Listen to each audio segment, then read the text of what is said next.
Hi, I'm Lou Brancaccio, the editor of the Columbian. Joining me today is Lauren Dake, our political reporter. And this is a video version of my weekly column, Press Talk. 'Tis the season. No, I don't mean the holiday season. I mean it's the election season. And anybody who's been around a newsroom for any length of time knows that things get a little ratcheted up during election season. The truth is, things get ratcheted up in newsrooms all the time.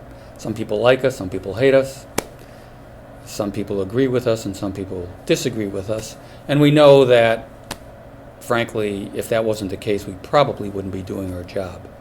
But it is true that during election seasons, things get ratcheted up even more.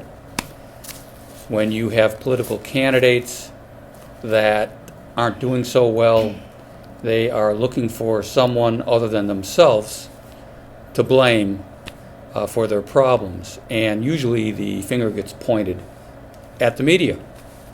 You see this playing out today in the presidential election with Donald Trump, who believes the election is rigged and who oftentimes points the finger at the media. This has also happened, by the way, in local elections. So our main job is to try to be as objective as we can, because there are going to be politicians out there who believe we're not objective. So my first question to Lauren is, how do you do the best that you can do to assure that what you write is objective? That's a good question. And a lot of people have been asking this question lately, and I think it's fair to say that, of course, there are times when I have an opinion. Everybody has an opinion. But I really see my job as gathering evidence and giving that information to other people so that they can use it to form their own opinion.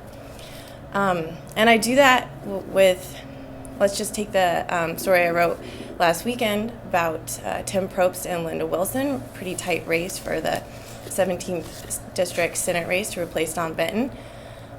We were really careful to make sure that we covered similar facts about both of the candidates and then presented that as impartially as we possibly could. Good. I think we would both agree, and I think you would agree, that that is the goal. But we would also agree that things do influence you.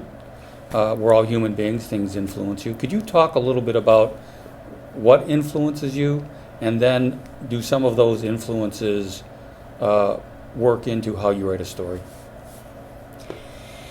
I think that sometimes I'm influenced by having knowledge about the community and realizing that taking that knowledge to add context to a story. So if there's a topic that comes up that I know is of particular interest to a lot of people, then that's something that influences possibly the way that I'm writing the story. Good. One last question.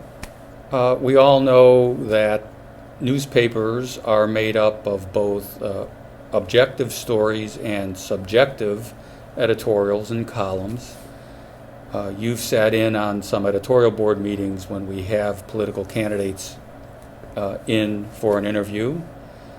There are those out there who believe that the decisions that the editorial board makes influences you or other reporters in how they write a story. Have you ever been influenced based on a stand that we have taken? No, and I'm glad you asked that question because it's particularly timely. Not only have I never been influenced by it, I'm not in that, as you know, but maybe the readers don't. I leave once the editorial board starts to discuss amongst themselves. So I'm not even part of the process of forming that opinion. My story often runs well before the editorial runs. So no, I'm not influenced by that. And after you've seen an editorial in the paper, does that ever guide you in any way in how to write future stories? No, it doesn't. Okay, thank you. All right, hey, this is, again, Lou Brancaccio with Lauren Dake, and this has been a video version of Press Talk. Thank you.